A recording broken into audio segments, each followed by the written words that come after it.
A'udzubillahiminasyaitonirrajim. Bismillahirrahmanirrahim. Assalamualaikum warahmatullahi wabarakatuh. Mahasiswaku sekalian, pada kuliah filsafat seni, kita berjumpa pada pertemuan yang ke-10 online ya. Maka ini saya sediakan rekaman saja, dan slide PDF-nya sudah saya kirim di LMS. Silahkan Anda kunjung LMS sekaligus mengisi presensi Anda. Pada pertemuan ke-10 ini kita sampai pada persoalan-persoalan seni dan etika, kemudian moral. Nah, untuk menyisir itu kita mulai dengan teorinya Leo Tolstoy tentang ekspresi dan moralitas seni. Ya, apa sih sebenarnya ekspresi? Ekspresi itu kalau etimologi dari kata dasarnya expression itu dalam bahasa Indonesia secara sederhana diartikan sebagai suatu ungkapan, curahan, atau lebih singkatnya lagi pernyataan. Ekspresi itu ungkapan dan pernyataan, dan dalam artian atau ya, pernyataan atau ungkapan itu kata dasar dari kata expression, ekspresi. Nah, dalam konteks seni, dalam hubungannya dengan seni, dalam beberapa kesempatan saya sudah menyampaikan kalau karya seni itu adalah hasil ungkapan perasaan pikiran seseorang, dalam hal ini adalah seniman, untuk apa? Mencurahkan perasaan pikirannya itu di dalam menanggapi realitas yang berkelindan yang terjadi pada sekitar dirinya. Nah, ketika menyerap realitas itu, kacamata atau sudut pandang atau perspektif dari seniman adalah cita rasa keindahan. Sehingga ketika dia mengungkapkan perasaan pernyataannya itu dengan rasa indah, dengan cita rasa indah, dengan perspektif, dengan referensi keindahan, itulah karya seni. Jadi ekspresi kalau dalam konteks seni adalah ungkapan perasaan seseorang dengan sudut pandang atau alhamdulillah, dengan sudut, saya ulang ya. Jadi ekspresi seni adalah ungkapan pikiran, perasaan dari seseorang dengan sudut pandang serta tata cara keindahan ketika dia melihat suatu realitas yang berkelindan atau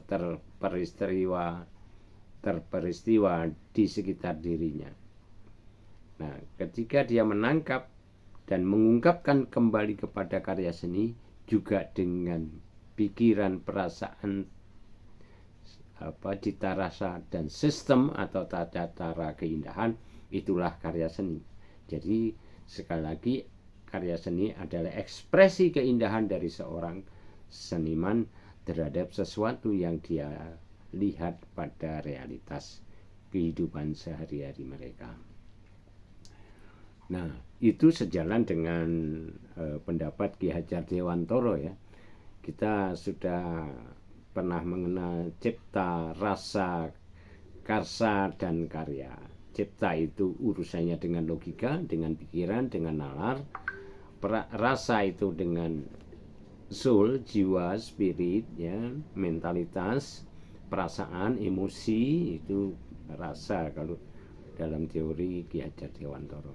Nah, ketika cipta rasa kemudian menangkap realitas yang ada di sekitar dirinya, artinya di luar dirinya yang berkelindan di sekitar kita, itulah namanya realitas, ditangkap oleh sang seniman dengan cipta rasa. Nah, rasa itu kemudian didorong oleh karsa, ada kemauan dari dalam untuk melakukan ekspresi, untuk melakukan ungkapan atau pernyataan kembali tentang realitas itu dengan tata cara keindahan, dengan sudut pandang keindahan, maka terciptalah sebuah karya. Nah, dalam hal ini karya seni. Itulah Ki Hajar Dewantara. Kita sudah sering mengungkapkan itu, ya. Semoga kalimat-kalimat saya tidak membuat Anda blunder atau malah bingung, ya. Jadi ekspresi adalah ungkapan, pernyataan. Kalau ekspresi seni ya pernyataan, perasaan dan pikiran seseorang tentang realitas di sekitarnya dengan sudut pandang dan tata cara mengekspresikannya dengan keindahan. Itulah karya seni, ekspresi seni. Nah, ekspresi terkait dengan dunia seni sesuai dengan Ki Hajar Dewantara, ada cipta, ada rasa, kemudian karsa. Nah, kemudian diungkapkan kembali, itulah yang namanya karya, ya. Itu Ki Hajar Dewantara. Lalu kalau menurut Leo Tolstoy sama sih, ya. Leo Tolstoy itu seorang filsuf, ya, yang berkelahiran 1828 sampai 1910, bahwa ekspresi itu adalah suatu tata cara orang berkomunikasi, ya. Media atau proses orang melakukan komunikasi dengan ekspresi. Anda batuk, dehem, ya, itu, atau mengedipkan mata, itu juga ekspresi. Dan ekspresi itu muncul ya sama adanya perasaan atau feeling, emosi sang seniman terhadap realitas yang dihadapi. Nah, kemudian diungkapkan kembali dengan perasaan indahnya kepada audiens, supaya audiens pun menangkap apa sih yang dipikirkan, apa sih yang dirasakan oleh seniman terhadap realitas yang dia tangkap tadi, supaya dengan demikian, seperti penjelasan saya di minggu kemarin, ya, seniman sedang berbagi pengalaman keindahan, pengalaman terhadap kenyataan-kenyataannya secara indah, ya kan?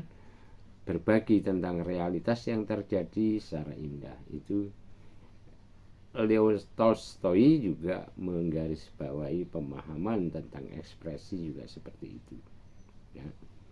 Ya, simak kembali catatan saya, diktat saya pada PDF mengenai peran seniman, ya.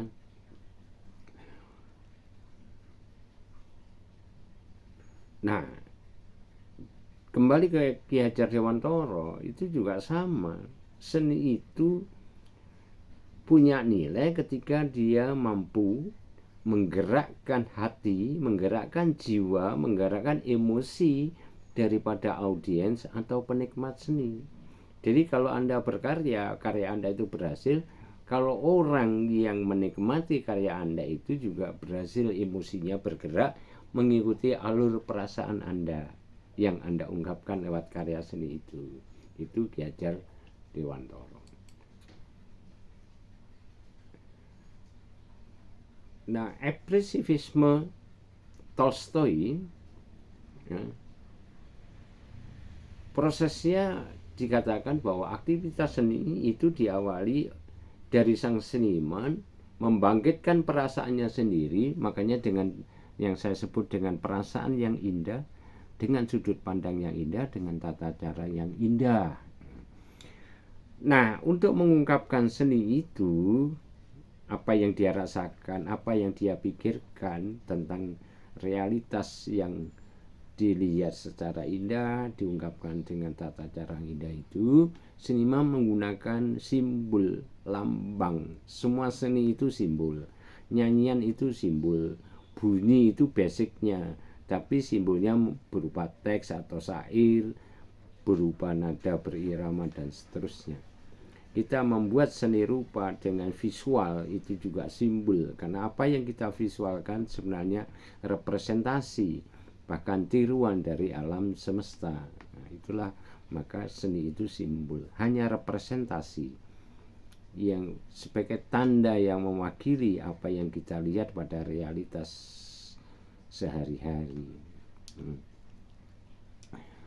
Nah, tanda-tanda itulah yang kemudian oleh kreativitas seniman, pengalaman keterampilan atau skill, pengalaman dalam mengungkapkan teknik-teknik keindahan, maka simbol-simbol tadi, tanda-tanda tadi, lambang-lambang tadi memberikan suatu konversi makna, ya, memberikan konversi pengalihan makna dari realitas dalam bentuk yang indah, simbol tadi, dan diserap oleh si audiens, maka maknanya pun bisa ditangkap, ya.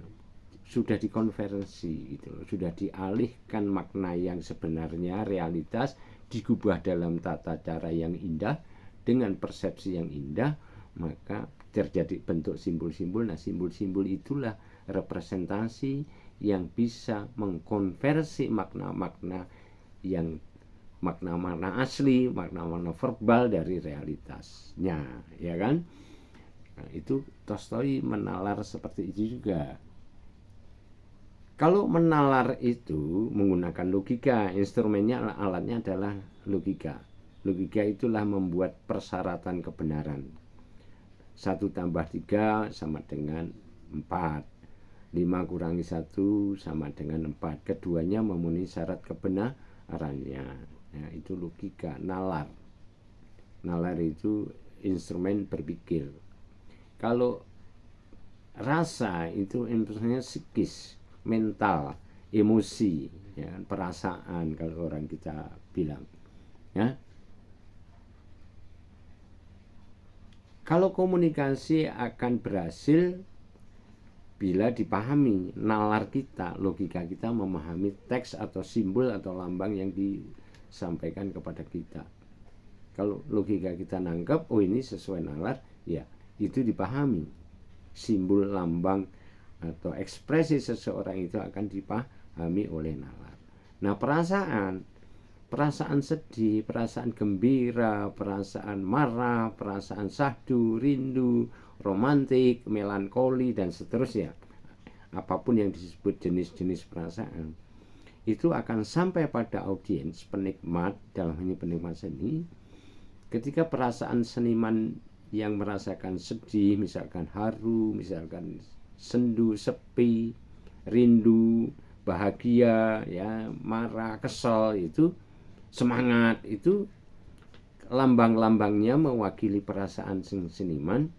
Nah, ketika lambang-lambang itu dirasakan hal yang sama oleh audiens, maka dari segi cita rasa karya seni itu berhasil menggugah perasaan seseorang yang menikmati karya seni, sebagaimana Ki Hajar Dewantara menyampaikan tadi, ya, perasaannya nyambung, ya, antara seniman dan penikmatnya. Nah, karena seni ternyata sebagai instrumen atau alat berkomunikasi, menyampaikan pikiran, ya, juga transfer suatu perasaan, yaitu juga sama. Perasaan kalau ditransfer itu namanya juga komunikasi, ya. Nah, berarti realitas itu kan mengandung nilai-nilai. Ketika realitas kita baca dan kita simpulkan, seringkali kesimpulan yang kita baca tadi berupa nilai-nilai. Nilai apa? Kesadaran terhadap realitas itu, misalkan kesadaran bahwa realitas kita kondusif, aman, sejahtera, masyarakat bisa gotong royong, kehidupan spiritual marak, itu juga kesadaran terhadap realitas. Oh, situasi kondisi sekarang seperti itu. Sebaliknya, oh kondisi sekarang runyam, banyak kriminalitas, banyak penipuan, terutama penipuan online. Orang begitu mudahnya terjerat oleh hutang pinjol, perjudian online dan seterusnya. Itu kan kondisi kesadaran, ya. Seniman menangkap itu diungkapkan dengan karya seni. Ketika karya seni dinikmati, maka seniman membagikan kesadaran itu. Nah, nilai kesadaran terhadap atau suatu bentuk kesadaran terhadap nilai-nilai kehidupan itu tentu terkait dengan moral. Kalau negasi berarti menjauhi moralitas yang luhur, menjauhi moralitas yang baik. Yang terjadi adalah imoralitas, amoral, asusila dan seterusnya, ya kan? Pengkhianatan terhadap nilai-nilai agung pada manusia. Karena manusia bisa bertahan sampai akhir hayat itu karena berdialektika dengan moral, ya kan? Kita mulai dari bangun tidur, apalagi setelah dewasa ini ya, bangun tidur sampai tidur lagi itu kita sedang berdinamika, berdialektika dengan nilai-nilai moral. Sehingga perbuatan kita, kelakuan kita ditata oleh konsep-konsep moralitas itu, ya kan? Kita mau pinjam duit pun juga pakai etika atau moral. Bagaimana caranya orang bisa percaya dan bisa menjamin tanggung jawab kita, uang kita yang kita pinjam itu kita bisa kembalikan pada pemiliknya. Itu kan dinamika selalu punya etika seperti itu. Dinamika hidup adalah berdialektika tentang nilai-nilai moral dan etika. Etika itu akhlak, ya kan? Akhlak itu dah kuncinya pada moral. Ketika menjunjung nilai kemanusiaan yang luhur, yang mengindahkan, mengagungkan nilai-nilai orang lain, hak-hak orang lain, itulah moral. Kendatipun moral juga tidak boleh mengabaikan hak kita sendiri secara pribadi. Jadi balance. Yang adil itu moral terhadap kita terpenuhi, moral kepada orang lain terpenuhi.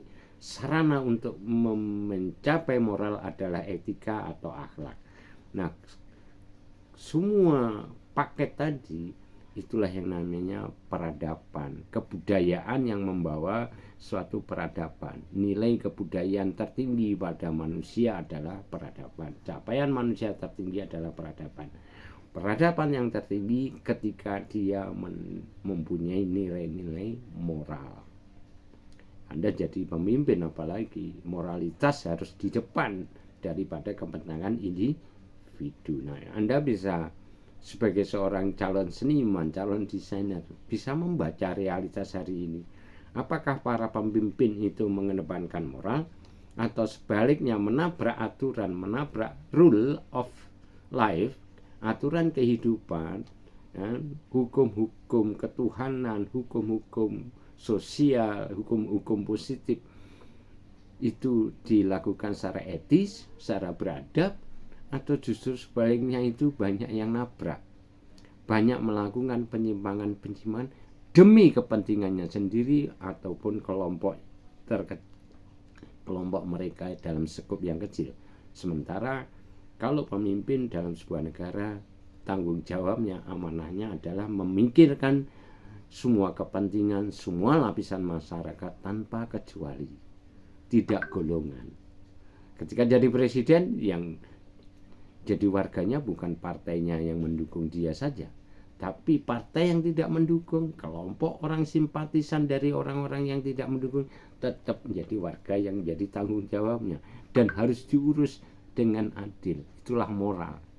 Nah, seni, karya seni itu mampu mewakili, mensupport agar moralitas, nilai-nilai kehidupan tetap terjaga dengan berbagi karya keindahan tadi, berbagi kesadaran, karena seni lahir oleh kesadaran.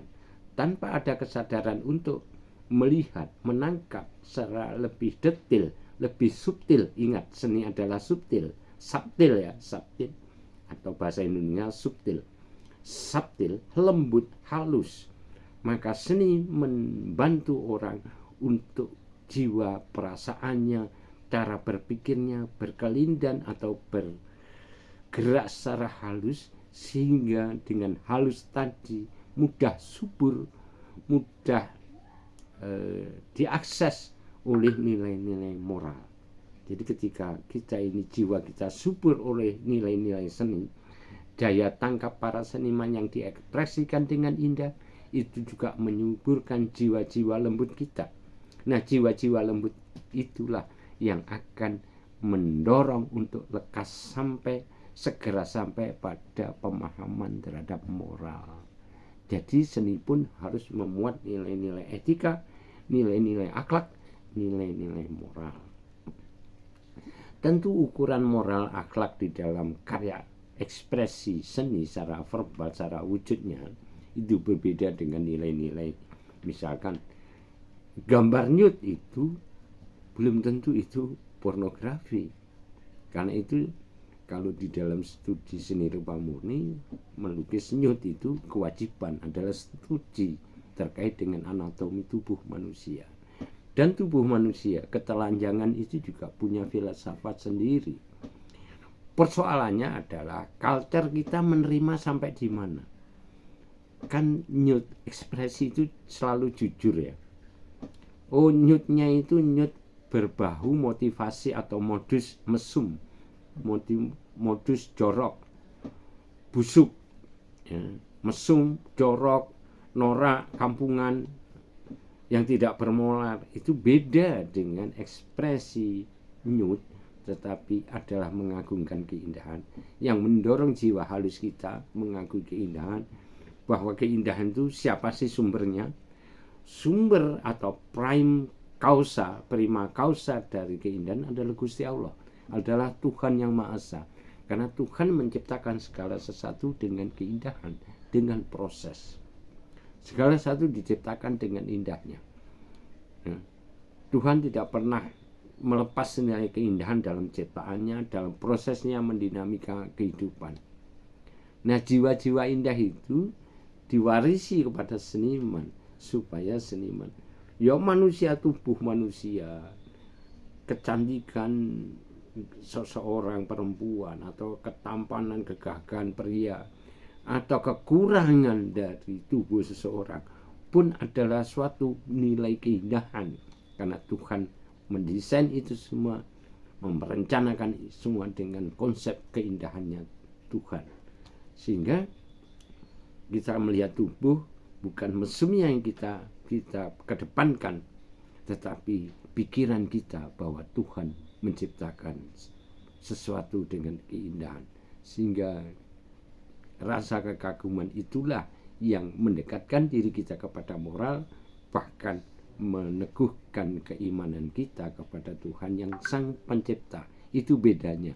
Sehingga dalam ini yang tadi saya katakan, sejauh mana culture yang tertanam, terdidik dari kita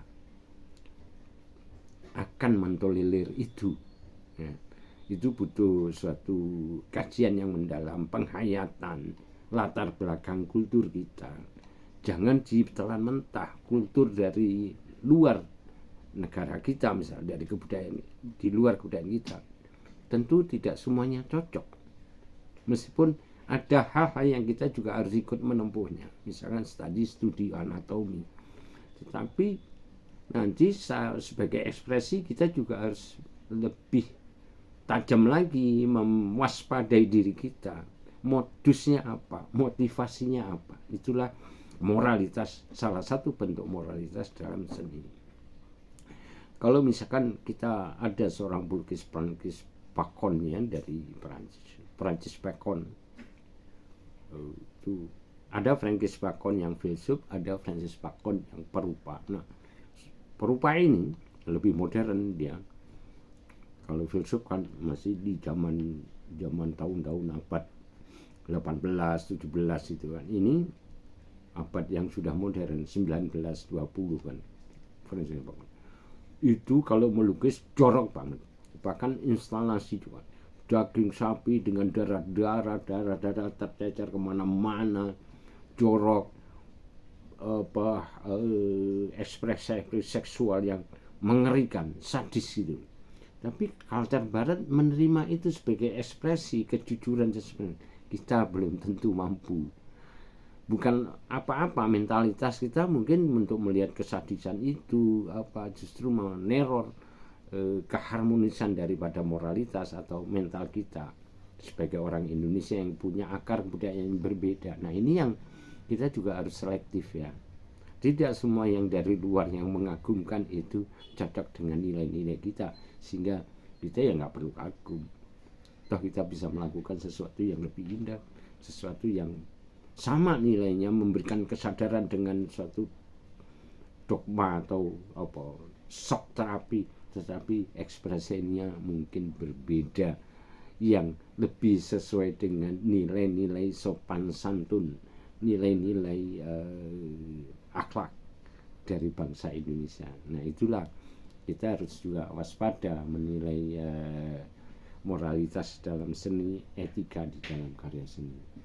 Memalsu karya orang lain itu juga pelanggaran moral, karena itu tidak etis, ya. Kalau kita copy dan mengakui itu copy, itu masih bagus, tapi memalsu karya orang lain, jangankan karya seni, apalagi karya ilmiah pun tidak boleh, gitu. Ya. Kalau Anda sebagai gelar apapun ternyata hasil dari laporan ilmiah Anda adalah plagiasi, copy paste, ya itu melanggar etika kebersamaan kita. Seni juga begitu, tidak boleh melanggar etika, baik nilai konten dari ekspresi itu, juga prosedurnya. Nah, salah satu tidak meniru, tidak plagiasi, tidak mengklaim karya orang lain sebagai karya sendiri. Boleh memberikan sentuhan dengan karya orang lain, tapi kreativitas kita tetap mengembangkan, karena di dunia ini ada namanya resonansi, suatu gelombang getaran, misalkan pikiran saya, ide saya, perasaan itu bergelombang, dan gelombang itu bisa bersentuhan dengan gelombang orang lain, sehingga kadang-kadang orang punya ide yang sama, punya pikiran yang sama, punya perasaan sama, dan ekspresi yang hampir sama. Tetapi dengan dalil itu tidak boleh kita terus seenaknya sendiri, tetap kita waspada. Ini akan bertabrakan dengan kepentingan orang lain apa tidak. Maka ada etika, kode etik profesional, maka ada prosedur-prosedur tertentu yang untuk supaya kita tidak bertabrakan. Apalagi sebagai manusia yang idealis, manusia yang mengagungkan etika dan moral, tentu lebih menghargai autentifikasi atau orisinalitas diri. Itulah namanya jati diri. Orang yang punya karakter selalu menghormati dirinya sendiri, mengapresiasi diri, dan percaya pada dirinya sendiri. Sehingga kalau ujian ya nggak usah percaya dengan orang lain, tapi percaya pada diri sendiri. Demikian di dalam berkarya seni juga harus punya autentifikasi diri, karakter orisinal, bahwa saya punya kekuatan sendiri daripada orang-orang lain.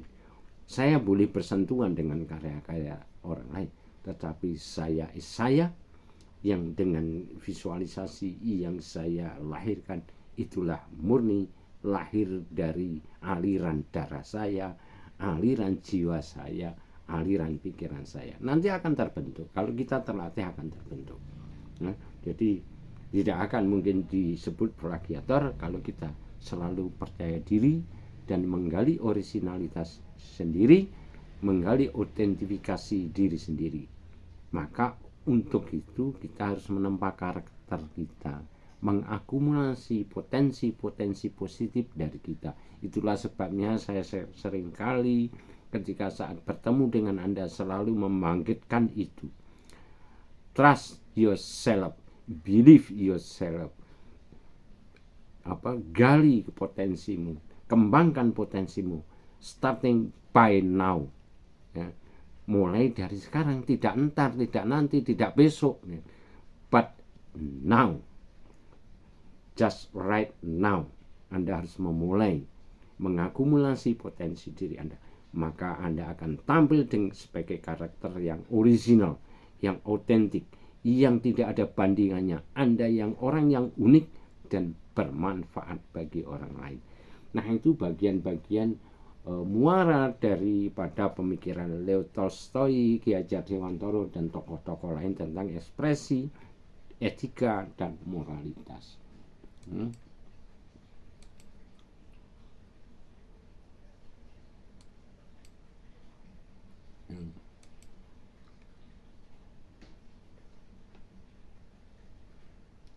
Nah, tadi saya katakan bahwa seni itu mensupport, mendorong jiwa kita menjadi halus. Ketika jiwa kita halus, selalu mengapresiasi etika, selalu berujung pada pengagungan moral. Nah, sebab Tolstoy pun bilang atau mengatakan bahwa seni, tanpa seni, without art, ya kan, tanpa seni manusia menjadi keras, kaku, keras jiwanya. Ini orang kayak nggak ada sentuhan kolbu yang ini. Pak, bukankah itu didapatkan dari agama? Agama juga salah satu instrumen, jangan salah. Agama tidak bisa berdiri sendiri. Agama juga butuh budayaan. Agama juga butuh ilmu pengetahuan. Tanpa itu orang buta, nabrak sana nabrak sini dan cekak. Cekak, tahu kan, pendek pikirannya. Lintasan tentang agamanya tidak luas. Padahal Tuhan maha luas. Allah itu sangat maha luas. Sehingga kita pun juga harus mewarisi sifat keluasan. Berpikir secara agamis tok, ya kan, kita terlalu naif, terlalu cupet nalarnya, ya, cekak kalau orang Jawa bilang, atau cupet tadi, pendek. Ya. Agama tidak bisa diselesaikan dengan dirinya sendiri. Memang agama mengajarkan nilai, tapi nilai itu harus terimplementasi dalam multidimensi, yaitu dimensi apa? Kebudayaan. Budaya itu ya berbahasa, bernalar, berpengetahuan, berteknologi, berkesenian, berperilaku, normatif, penuh etika. Itu harus didukung oleh semua komponen. Ya tadi ilmu pengetahuan, kesenian, kebudayaan yang lain, berbahasa dan sebagainya. Jangan merasa beragama terus malah bangga dengan bahasa-bahasa asing yang tidak sesuai dengan ini kita. Misalnya ini autokritik saya, kita malah bangga dengan bahasa antum, aneh. Ini bahasa dari mana? Kita kan orang Indonesia, kita serap ilmu tentang agama memang asalnya dari sana, tetapi harus kita konversi pada jiwa kita tanpa menodai nilai agama. Bisa, jangan sok budaya sana, sok sana, ya, sehingga seolah-olah kalau seperti itu sudah selesai paripurna nilai-nilai yang dia ekspresikan. No, itu justru menjebak. Orang yang seperti itu seringkali terjebak kepada hipokritisasi. Hipokrit, dari kata hipokrit itu munafik. Nah, kita harus waspada itu. Nah, tanpa seni maka kita akan kaku, keras, mata kuda itu. Gusti Allah itu luas sekali. Nah, soal dialog neraka, surga, ya dialog diri pribadi kita. Orang lain tidak ada pernah yang tahu. Karena orang yang paham surga neraka adalah orang yang mengenal dirinya sendiri, yang artinya mengenal Tuhannya secara pribadi. Metode dalam agama hanya sebagai sarana untuk lebih memperkuat keyakinan kita, memperkuat pemahaman kita. Jadi jangan salah.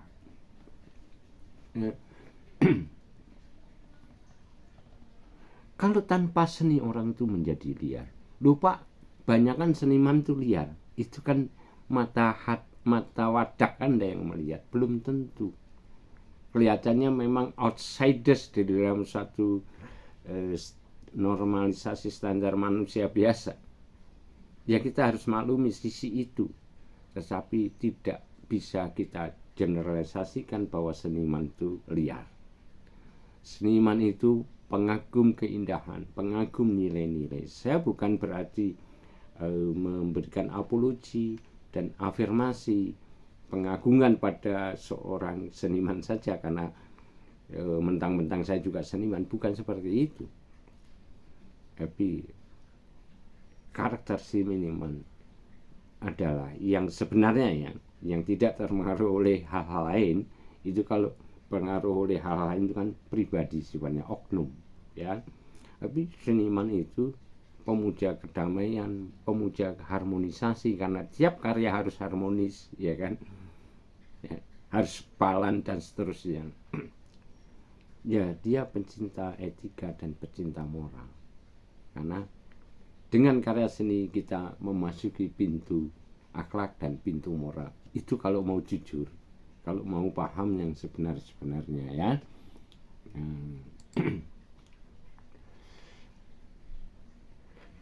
Jadi ketika ekspresi itu, sebenarnya seniman itu kerasukan apa yang dia tangkap dari realitas, namanya infection.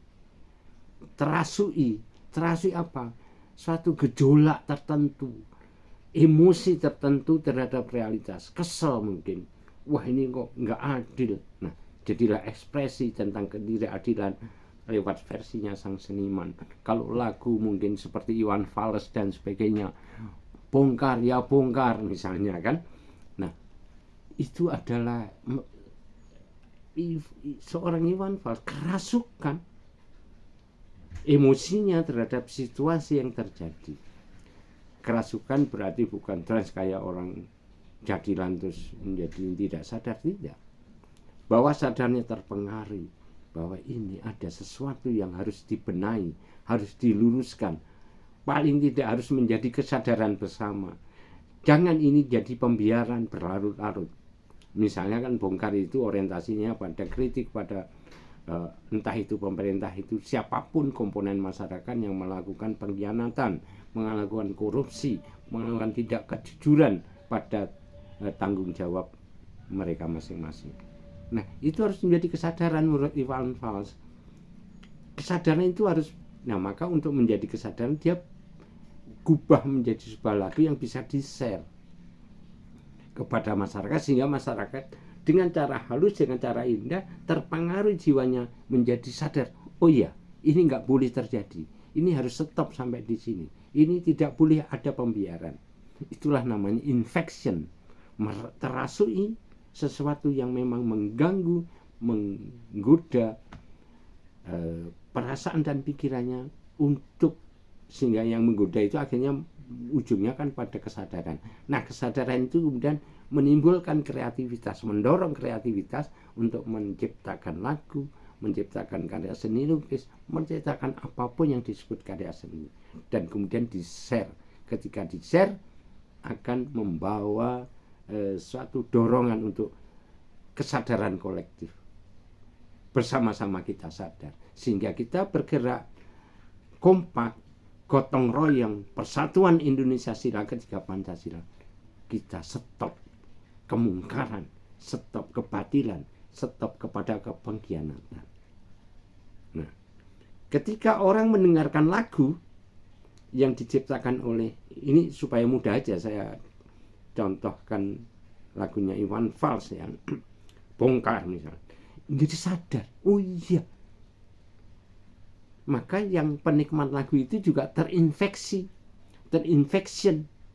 infected, ya, infected by this song, terinfeksi oleh lagu tadi, sehingga muncul secara halus kesadaran.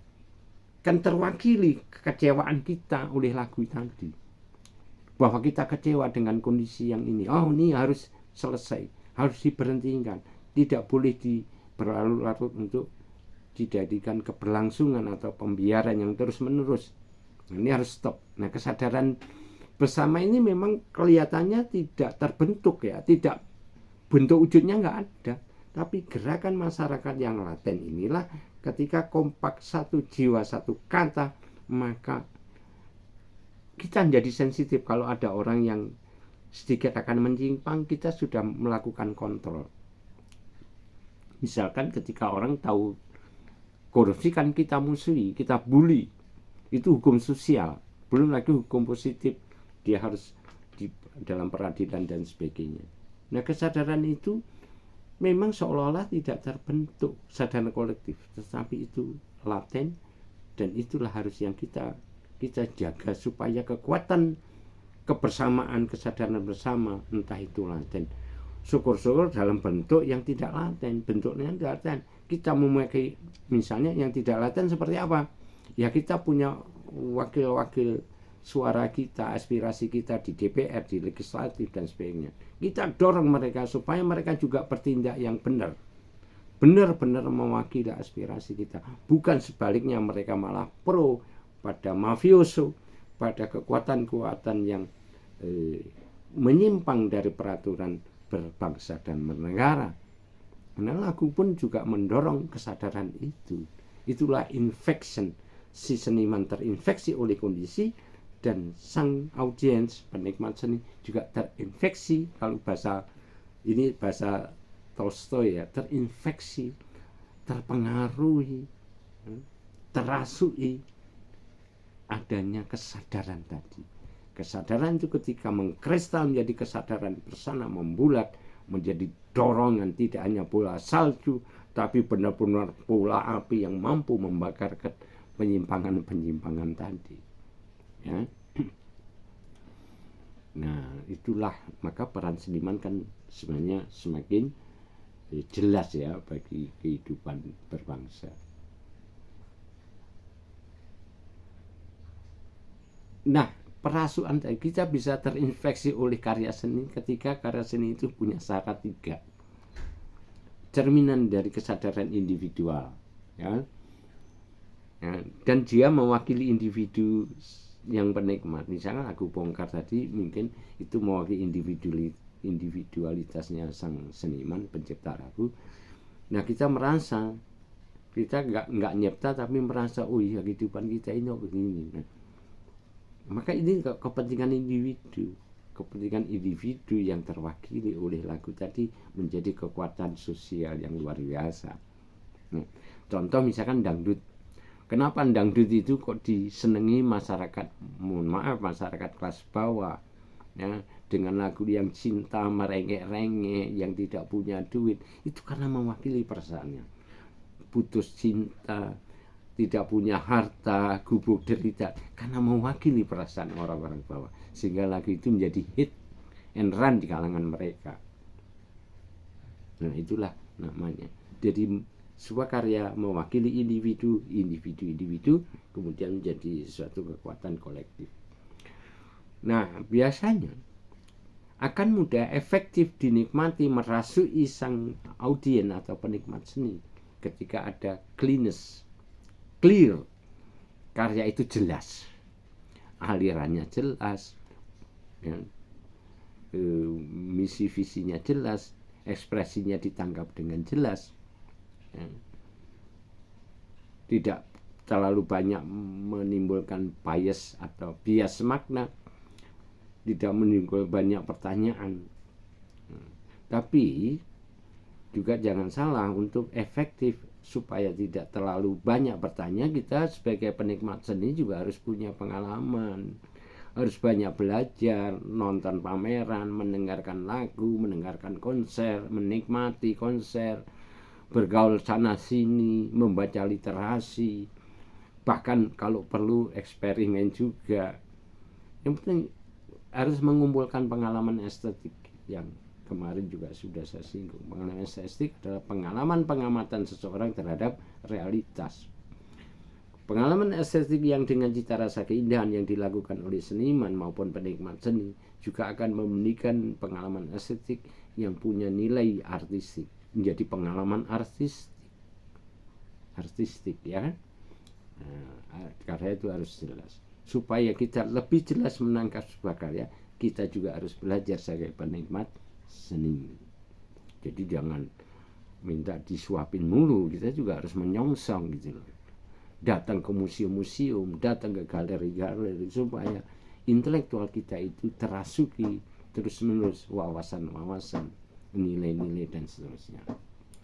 Dan yang ketiga adalah ketulusan. Seni itu kalau jujur ketahuan deh. Ya, kalau ilmiah itu nalarnya bisa gampang dirujuk kan, empirisnya bakal bisa dibongkar. Tapi kalau seni kan, kejujuran seni itu gimana? Nah, itu akan terwujud ketika kita terlatih belajar berbuat karya secara jujur, dan orang akan menangkap kejujuran itu. Seni kalau tidak jujur nilainya menjadi rendah, sebagaimana tadi misalkan plagiasi dan seterusnya juga akan rendah. Kiranya cukup sekian apa yang saya sampaikan. Nanti kalau ada hal yang belum mengerti bisa ditanyakan lewat WA group ya, japri saya, sehingga saya pun bisa memberikan jawaban yang lebih memuaskan dari pertanyaan Anda. Demikian rekan mahasiswa sekalian, apa yang saya sampaikan tentang teori terutama pada Leo Tolstoy yang mengungkap tentang ekspresi dan moralitas seni. Demikian kiranya supaya semoga menginspirasi Anda, menambah wawasan Anda, mendorong Anda untuk menguak lebih lanjut misteri-misteri pada filsafat seni dengan Anda memulai mengakumulasi literasi Anda. Terima kasih. Assalamualaikum warahmatullahi wabarakatuh.